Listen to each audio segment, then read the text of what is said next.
Assalamualaikum warahmatullahi wabarakatuh. Yang terhormat kepada Ibu Atika Riasari selaku dosen pengampu mata kuliah manajemen perusahaan. Di sini kami dari kelompok 6 akan mempresentasikan hasil makalah kami dan analisis PT Unilever yang saya sendiri, Melin Hilda Triadi, selaku moderator, dan ada 3 teman saya yang lainnya. Yang pertama yaitu Enjoy Pratama, yang kedua ada Sinta Masyitoh, dan yang ketiga Via Husnaini Sa'diah. Assalamualaikum warahmatullahi wabarakatuh. Saya Enjoy Gatama selaku anggota dari kelompok 6 ingin menjelaskan tentang sejarah PT Unilever Indonesia Tbk.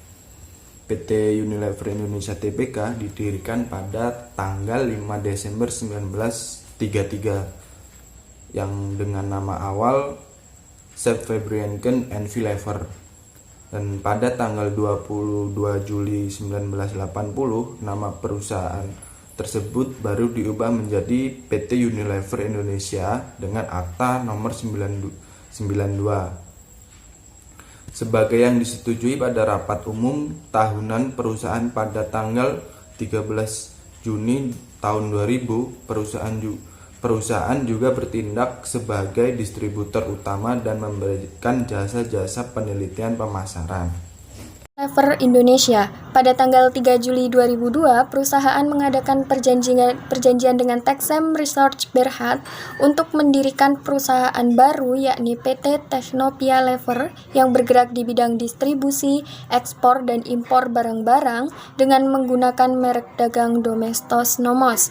Pada tanggal 7 November 2003, Texem Research Berhad mengadakan perjanjian jual beli saham dengan Technopia Singapore Pte.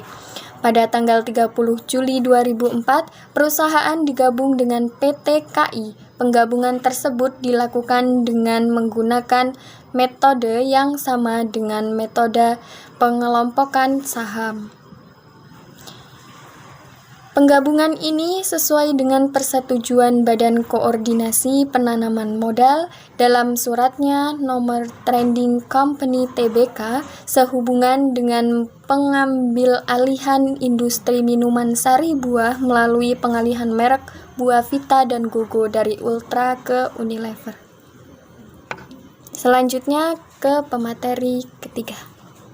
Adalah analisis PT Unilever. Yang pertama ada strategi perusahaan. Dalam menghadapi persaingan, PT Unilever memiliki strategi dalam menghadapi persaingan antara perusahaan, seperti strategi pengembangan pasar, pengembangan produk, penetralan pasar, keunggulan biaya, diversifikasi horizontal, dan diferensiasi produk. Lalu selanjutnya adalah strategi pemasaran.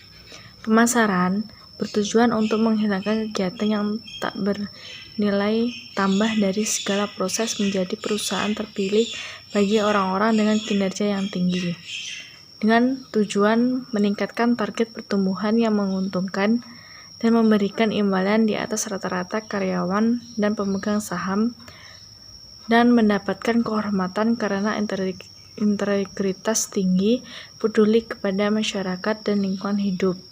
Maka diperlukan beberapa strategi pemasaran seperti kepemimpinan harga rendah, diferensiasi produk, dan berfokus pada peluang pasar. Lalu selanjutnya adalah strategi promosi. Dalam promosi, PT Unilever tidak mengalami masalah karena dalam strategi PT Unilever sangat berhati-hati sehingga tujuan perusahaan dengan mudah terpenuhi. Adapun strategi promosi itu seperti periklanan, promosi, penjualan, hubungan masyarakat, dan mobilitas penjualan secara pribadi maupun secara langsung. Lalu selanjutnya adalah strategi manajemen sumber daya manusia. Kegiatan manajemen sumber daya manusia berkisar pada pengadaan, penggunaan, dan pemeliharaan sumber daya manusia. Adapun tahap pengadaan mencakup perencanaan sumber daya manusia, merekrut, seleksi, dan orientasi. Tahap penggunaan serta memperhatikan hal-hal mengenai kesempatan memperoleh keahlian dan pendidikan maupun penilaian kinerja. Dalam tahapan pemeliharaan sumber daya manusia memiliki tujuan agar karyawan merasa puas bekerja. Salah satu kekuatan Unilever ada pada kualitas sumber daya manusia. Maka Unilever secara rutin merekrut lulusan baru dari universitas terkemuka. Lalu akan diberikan pelatihan sistem produksi, pemasaran, dan keuangan selama 3 bulan. Mereka tidak langsung kerja tetapi di training di berbagai bidang seperti manufaktur, pemasaran, penelitian, maupun pengembangan. Assalamualaikum warahmatullahi wabarakatuh. Saya Fia Kusini Sadia akan melanjutkan materi tentang strategi manajemen operasional.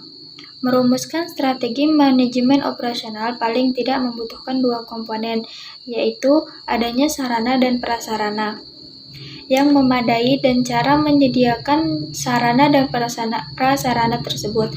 Dari 2 komponen di atas, hal-hal pokok dalam manajemen operasional dapat dijabarkan menjadi beberapa bidang, yaitu inventarisasi, prosedur, pembelian barang, pengendalian mutu, biaya produksi, produktivitas kerja, jadwal produksi, tenaga kerja, penggunaan fasilitas, dan juga pemeliharaan peralatan. Yang selanjutnya ada vitalitas. Vitalitas adalah inti semua kegiatan Unilever. Vitalitas terdapat di dalam produk, karyawan, dan nilai-nilai Unilever. Vitalitas mempunyai arti yang berbeda bagi masing-masing orang. Vitalitas berarti apa yang harus dipertahankan, termasuk nilai-nilai Unilever, apa yang membuat Unilever berbeda, dan bagaimana Unilever memberi sumbangsih kepada masyarakat. Selanjutnya ada kesehatan dan nutrisi.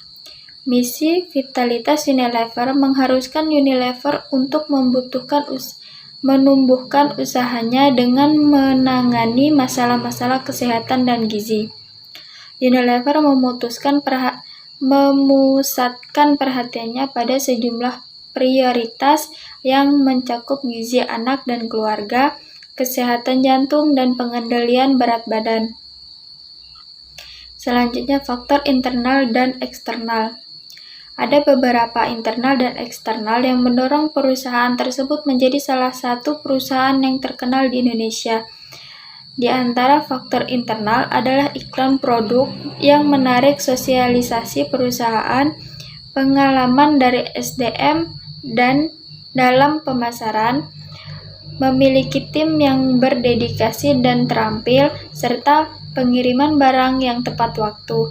Sedangkan faktor eksternalnya adalah stabilitas ekonomi yang relatif baik, pertumbuhan ekonomi yang kuat, konsumen tingkat menengah ke atas, luasnya market potensial sekitar, tingginya tingkat ketergantungan akan customer group. Sekian, Assalamualaikum warahmatullahi wabarakatuh.